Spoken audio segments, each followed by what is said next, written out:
over the next 24 hours, we'll feel close to 10 degrees. As we get up tomorrow morning, that'll be a little shock to the system as that cold air continues to drain down out of the northern tier. Temperatures up there below zero across Minneapolis as well as much of the Dakotas, Wisconsin, and Michigan. Some lake effect snow up towards Pennsylvania, upstate New York, but around here we are dry and we'll stay that way right on through your Saturday as well as Sunday, but the clouds will come in late on Sunday and also the chance at a couple of flurries kicking off as we get towards late Sunday night into early Monday morning. That will be the start of that new storm system working into the area. 23 tonight, mostly clear, cold and windy. A cold start tomorrow, sunny and breezy.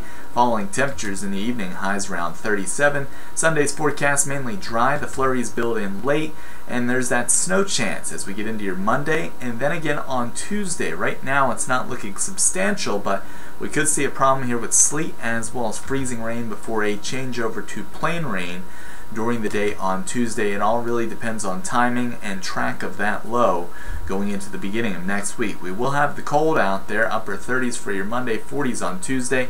Valentine's Day looks good with high temperatures back around 50 degrees. Meteorologist Marcus Walter will have an update of your forecast tonight at 11. We hope to see you there. Otherwise, download our free mobile app, WMAR 2 News, available at the Apple and Google Play Store. Look us up at WMAR2news.com.